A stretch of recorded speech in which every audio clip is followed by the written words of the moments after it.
The Denver Broncos couldn't hack it in Sunday's loss to the New York Jets, falling to 1-4 on the season. What went wrong in this game, and what is the outlook now as the Broncos sit at 1-4? Well, we're going to dive deep into that and much more on today's brand new episode, Locked on Broncos. You are Locked on Broncos, your daily Denver Broncos podcast. Part of the Locked on Podcast Network. Your team every day. It was a tale of two halves as the Denver Broncos fought a 1-4 on the season after a 31-21 loss to the New York Jets. Nathaniel Hackett getting his revenge here. Welcome into another post-game episode here, Locked on Broncos, Broncos Country. Sorry that it has to come on the heels of another loss and not a victory Monday here, but we got to break down all the action and get that on today's brand new episode of Locked on Broncos, your daily Denver Broncos podcast. Part of the Locked on Podcast Network, your team every day. Thank you so much to Broncos Country for hanging in with everybody here as the Broncos are going through yet another tough and difficult season, making us your first listen of the day every single day. You can get this podcast for free on YouTube or wherever you get your podcasts. I'm Cody Roark, Broncos reporter from Mile High Sports.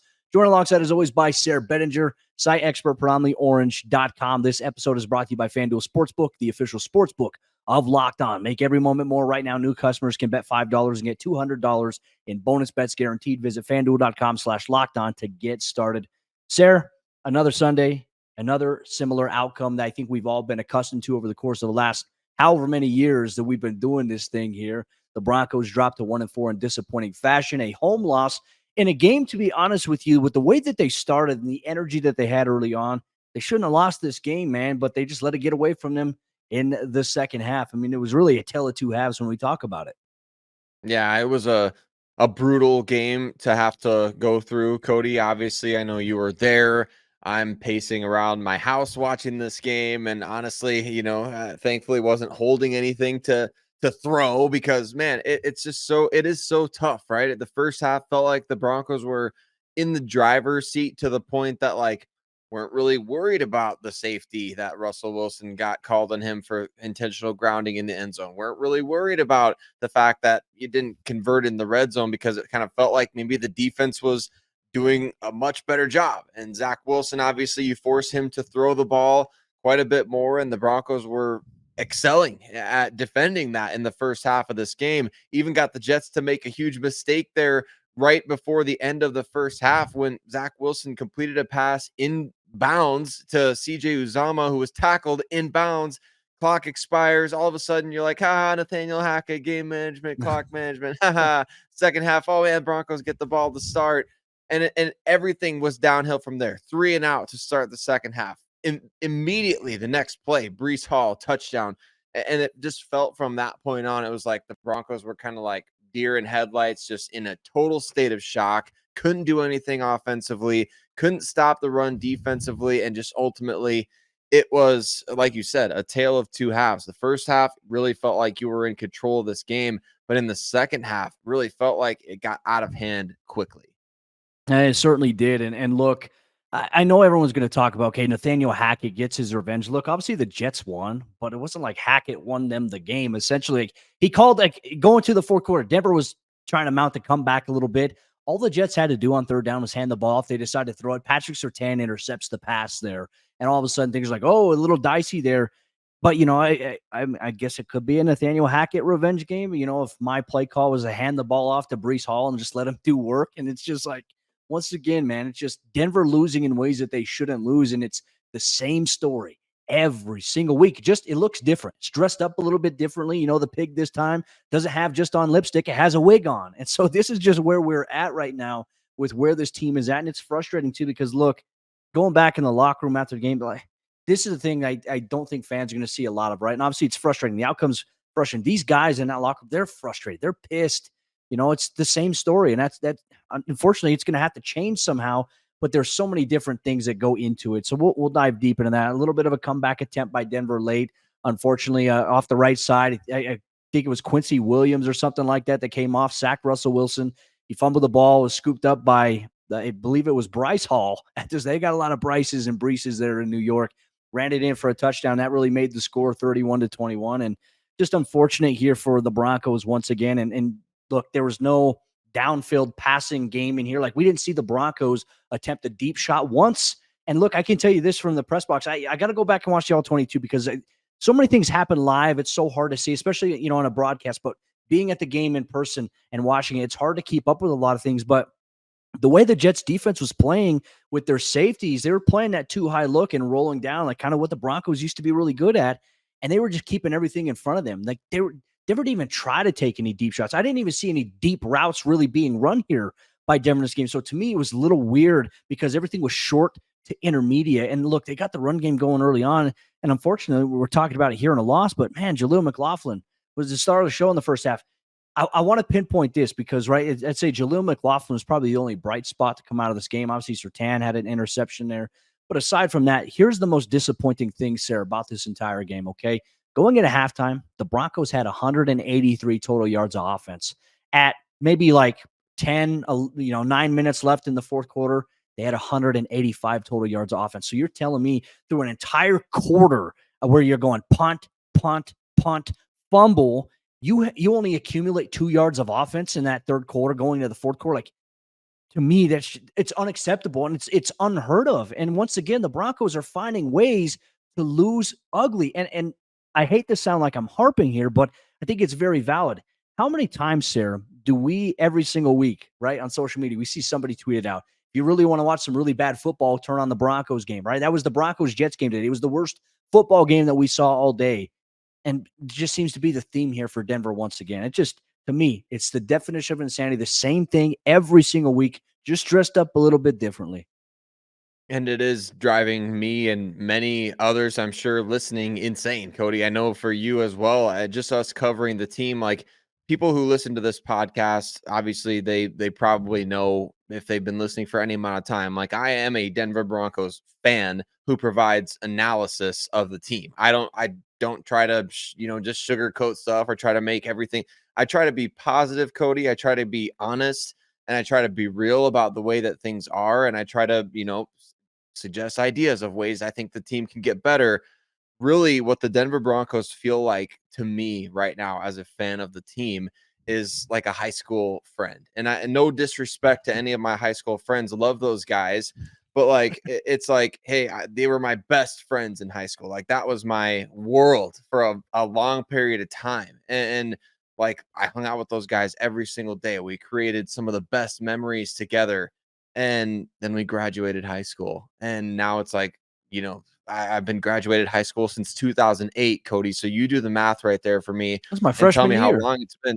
So what I'm getting at here is the fact that, like, are the good times with the Broncos like a high school friend that you had? That's like, man, we had so many good times together. We made so many good memories. And at this point, it's like, I don't even know these guys out there, Cody. And I'm not trying to be overly dramatic. Like, of course, I'll always love the Denver Broncos. I'll always have love for the Broncos. It's way too deep. It's embedded into my DNA. I was telling my son the other day, like, Cruz, the Broncos are part of our family, dude. So you just got to get used to it. And he's like, Dad, the Broncos are not part of our family.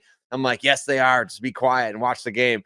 But that's how it is. But right now, Yes. it feels more like a high school friend that you haven't talked to in 15 years. It's like, who even are these guys? What is this team? Like, what are they becoming to me? Like, I'm so frustrated with the way they're playing every single week. Like you said, it's driving me insane. So that's kind of my post-game rant. I'm being overly dramatic, I'm sure, but at the same time, it's like, that's the only analogy that I can really come up with right now as to how maybe some other fans are feeling towards this team. It's like an estranged old friend that you used to know really well. You have some great times with, and now it's like, what do we even say to each other? We're going out to eat together. What do we even say?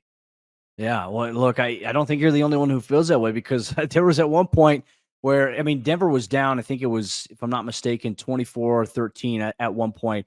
Fans got up, like massive droves of fans just got up and left. They're like, you know what? I'm not staying for this. I'm not going to try to be stuck in traffic the entire time. And obviously, it was a mass exodus to the stands, which once again, I mean, that's 2 games that I've seen so far from the Broncos at home where that has happened. I mean, we talk about the Commanders game. We talk about this game in particular. It's been ugly, man. But you know what? We got to dive into a little bit more of the negative stuff. What were some of the biggest misses from the Broncos in this game against the New York Jets. Well, Broncos Country, you're going to get that on today's Lockdown Broncos post-game report. Today's episode of Lockdown Broncos is brought to you by our friends over there at FanDuel Sportsbook, America's #1 sportsbook. Snap it to the NFL this season with FanDuel, America's #1 sportsbook, as Week 5 of the season approaches with a wide variety of different matchups where you can get in on the action exclusively at FanDuel. And right now, new customers, they can get $200 in bonus bets guaranteed when you place a $5 bet. Once again, you place a $5 bet as a new customer, you're going to get $200 back in bonus bets, win or lose. That's the best thing about FanDuel Sportsbook. It doesn't matter. Like when you sign up, bang, they're going to get that $200 into your account for bonus bets that you can use for a wide variety of action. And especially if you've been looking to join FanDuel, there's no better time to get in on all that action than right now. The app, it's super easy to use. There's a wide range of betting options, including spreads, player props, over-unders, and more. So visit FanDuel.com/lockedon and kick off the NFL season. FanDuel, the official partner of the NFL. Major miscues plagued the Denver Broncos in a loss to the New York Jets at home in the very first game the Broncos ever played wearing white helmets. We're going to discuss everything that went down in this game, all the miscues, and relive some of those terrible moments. But before we do, we want to give a huge shout out to every single one of you that makes Locked On Broncos your first listen of the day every single day, and especially for you everydayers that rock with Locked On Broncos during tough times like this. You need a place that you can vent. You need a place where hopefully Cody and I say things that really resonate with the way you're feeling and you feel validated with your frustration towards the team. We are here for you every single day, free and available everywhere that you get podcasts. And you can also watch on YouTube, Cody, if you want to see some of the visual reactions of the Denver Broncos post game. You are not going to see any realer emotions than you will on this podcast. I know that this game is tough. It's really been tough, Cody, from everyone's vantage point. Covering the team, just watching these games, even if you're just an NFL fan. I mean, if you're a fantasy football player, you're frustrated at the Broncos. If you're an NFL fan, you're like, this is garbage. The Denver Broncos in this game, they forced 4 fumbles against the New York Jets. Forced 4. Strip sack on Zach Wilson twice. Forced the punt returner to fumble twice. They recovered only 1. They fumbled 3 times and lost all 3. So do the math on that one, Cody. That's 6 fumbles that went the Jets' direction in a game that you lost by just 10 points. It's kind of crazy. I mean, a lot of missed opportunity, man. And once again, look, you were spot on with what you said about how draining it is. Like for me, I'm not a fan of the Broncos, right? I'm an NFL fan. I love football. I'll watch all 32 teams and I'll love every ounce of it here. But it's like when Denver plays the way that they do, because I cover it in person every day, you know, fans are frustrated, and rightfully so. They have every right to be. But, you know, often at times I'm just a messenger and I get it taken out of me. So I'm just a human being too. So sometimes take it easy on me, Broncos Country. I'm here with you. I sympathize. Look, bad football is not fun to watch, but you summarized it there. 3 fumbles that Denver obviously lost that they did not recover, 4 forced fumbles that they couldn't recover. Like, to me, that's just like, what is going on? And there were times too, Sayre, where I felt like in this game in particular, in the fourth quarter, okay, Denver has a chance. I think they're down 24-13. They get the ball back, right?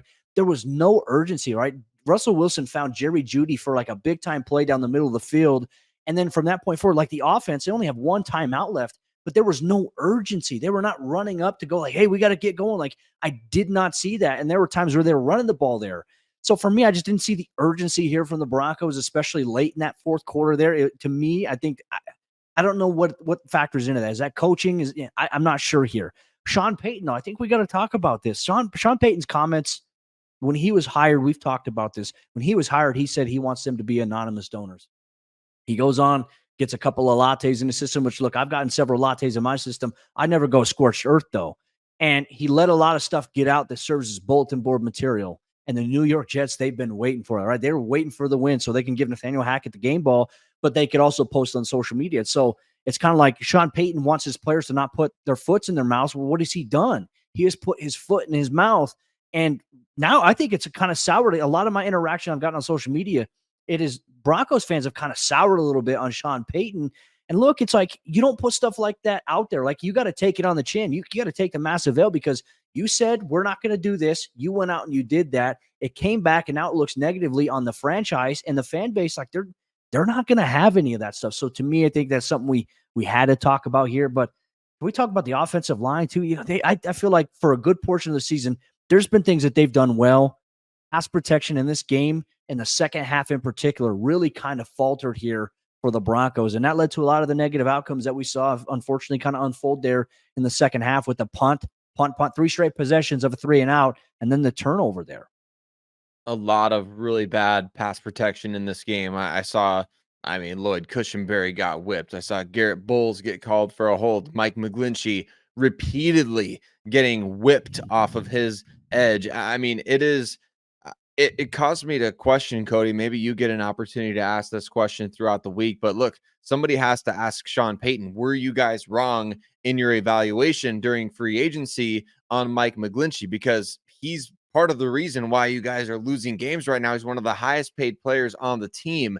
It's unacceptable. And you're right. Sean Payton has to take these on the chin. He has to start taking the high road. You love to see in the offseason, you love candor from a head coach. I love hearing his honesty. I loved hearing kind of his bluntness towards last. I was really a big fan of the USA Today comments, Cody, not necessarily that he's slamming Nathaniel Hackett, but that, hey, somebody's finally saying something that actually resonates with how we as fans of the team are feeling and what we went through. Like, that seems to get lost in the translation here. Is like, the fans of the team are the ones getting embarrassed right now. It's the fans of the team that, like, Sean Payton, you're putting us in a position now. We got to answer to all these Jets people online. And now we've got to answer to all these other people who are, hey, remember when Sean Payton said this? They're pulling up all these receipts, and we're going to be the ones that have to answer to when you start trading guys away, when you start like trading Randy Gregory, which I didn't get to chat with you much about other than texting the day of.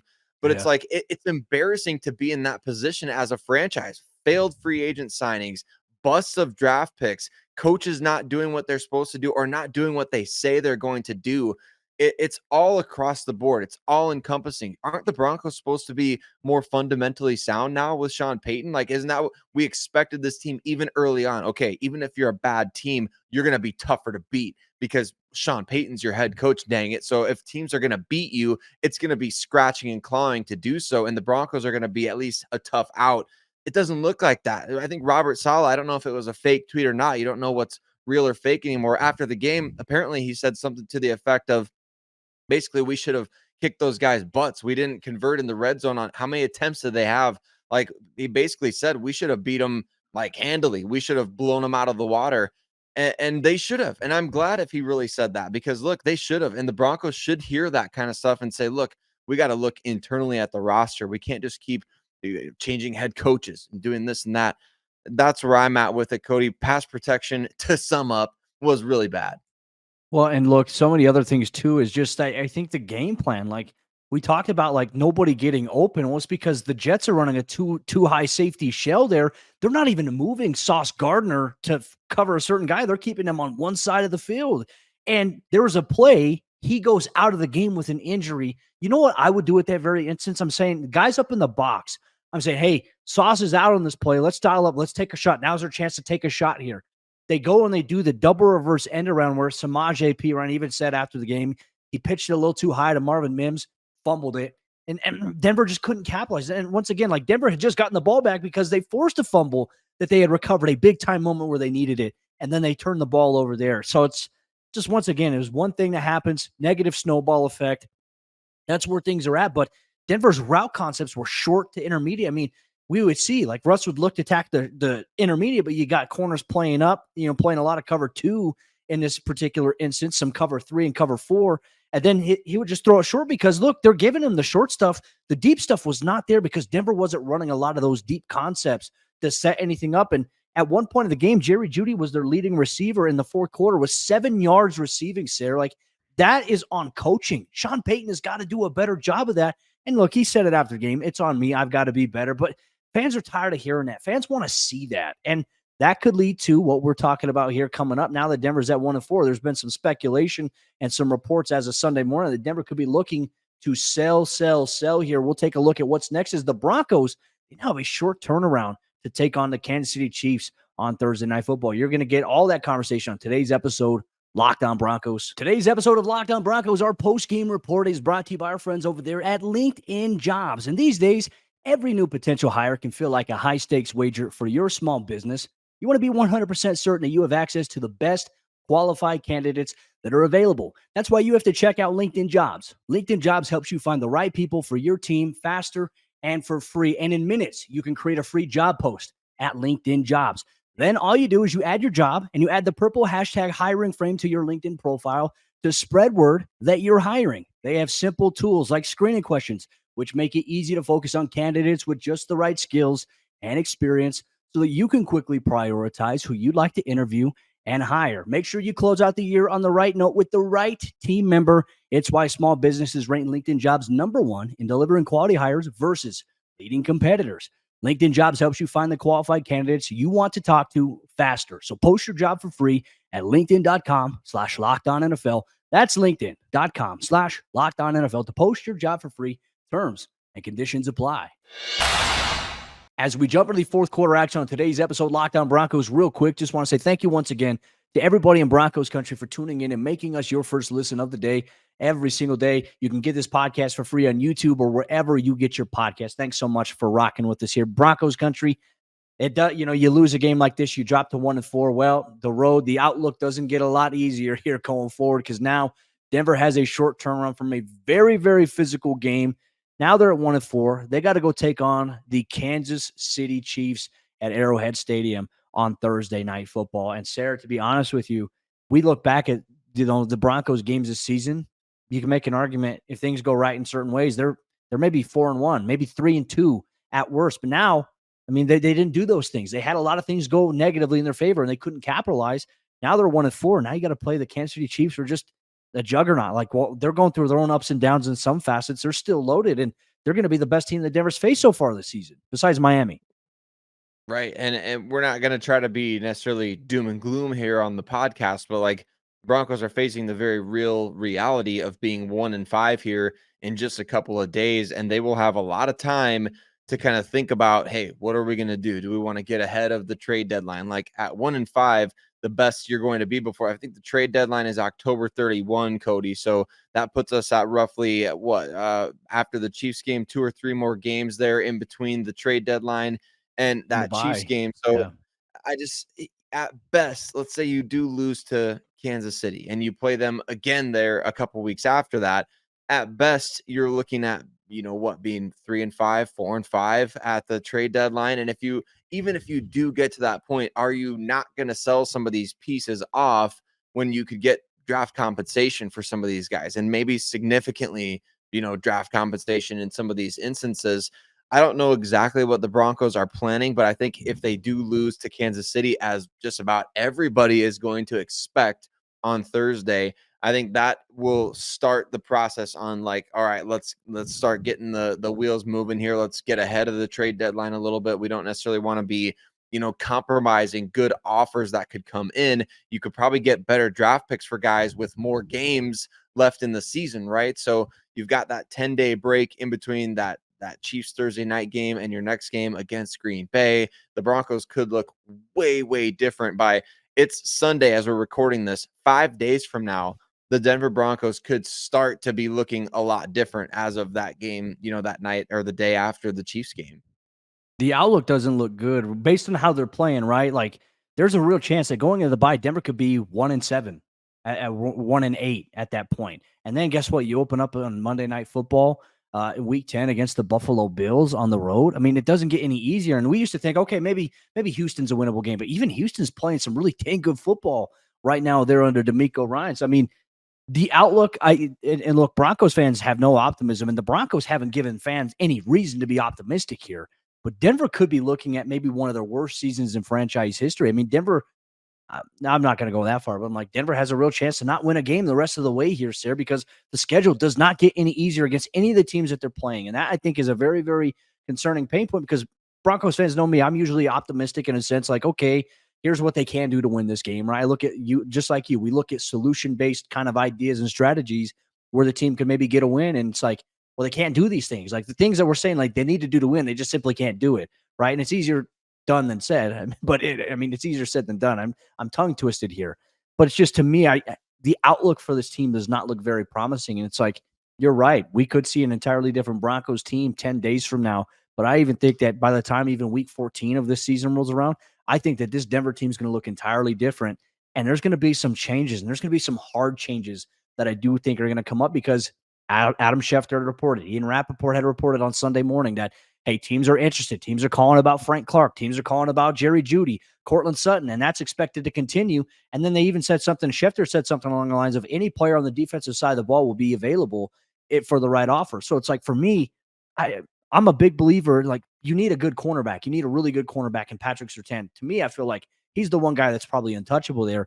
Justin Simmons, I would want him to go to a contender if the Broncos were to do anything. I don't know. It's just a rough state to be in right now for Broncos country. It is, Cody, and I would kind of say, like, depending on what the offer is for PS2, I would entertain offers for him. I mean, honestly, and I'm not trying to say that because I'm being a baby after a loss or anything, but look, PS2 could legitimately get you multiple first round picks, maybe a second or third on top of that, just like we saw Jalen Ramsey get the Jacksonville Jaguars a handful of years ago. And yes, those draft picks are wild cards, right? You're throwing a dart at that point, and you're saying, "Hey, we're hoping to hit a bullseye here. We're trading one of our best players." But the reality is the way the roster is constructed right now, you may need to kind of say, okay, if you're looking at this like a game of Monopoly, right? You may need to start selling off one of your bigger properties there and say, hey, we've got this, we can turn this into multiple other assets. Patrick Surtain is really the most valuable guy the Broncos have to do that. And yes, he would be valuable if the team was really close to contention. But look, they're going to have to extend him next year. And that's the reality of that situation, that he's going to be wanting an extension. It kind of feels like, some of these guys in Denver, I know they're sick of losing. I know they hate losing. Like you said, the locker room, not a very pleasant place. You can't help but feel like some of these guys, I'm not putting words in PS2's mouth or anything, but like some of these guys, you can't help but think like they'd rather have one foot out the door and say, I'd rather go to a team that's in contention and play for that. Like, imagine PS2 going with Randy Gregory to the 49ers. Like, that team right now, who cares about draft picks? They're in that kind of situation where they could do stuff like that. The Broncos are in a situation where they need those draft picks to have cost controlled players on the roster going forward and higher draft choices than they've had, because Russell Wilson has an albatross of a contract that's going to eat up so much of the cap space. So it's a tough situation to be in. But the reality is that, man, everybody on this roster could be up for grabs for the right price. And I think you really have to go and have some thought on there, like, where do you want to be, like, from a developmental standpoint, right? And I think this is a conversation that I think this is where ownership does get involved and say, Sean, like, we got to rebuild, we got to tear this down. I wonder how that conversation will go, though, because Sean Payton doesn't strike me as the type of guy who wants to do a rebuild, Sayre. So I don't know what that would look like. But you mentioned a great point about Pat. Pat's a guy that's been so used to winning, like a high school at American Heritage, college at Bama. I mean, he's been a guy that's been accustomed to winning. Same thing with Jerry Jeudy. And then these guys come to the Denver Broncos and all they do is lose. Like, that eats up at you, right? These guys are competitors. They get that fire. They want to win. Justin Simmons is a guy who wants to win so bad. Like, I feel bad for him because he's a guy who gives his heart and his soul. And there's so many guys on this team that give their heart and soul to what they do on offense or defense, but it's just the end result is just not working. It continues to be the same exact thing. And it continues to be the same story, just as I've said throughout the show, just dressed up a little bit differently. So, Broncos country, if we have to leave you with one question here today, we want to ask you, will a win on Thursday against Kansas City, if Denver can do that, will that change anything in your opinion about should they become sellers? Should they make some roster changes? Let us know in the YouTube comments, or if you're listening wherever you get your podcast. We appreciate you so much there. Broncos country, Sayre Bedinger and myself, we'll be back tomorrow for another episode, Lockdown Broncos, short turnaround week with Thursday Night Football. We'll hear from Broncos head coach Sean Payton. We'll get some reaction as well from the locker room and the Broncos. Not a lot of time to prepare, but you get all the coverage here, Lockdown Broncos.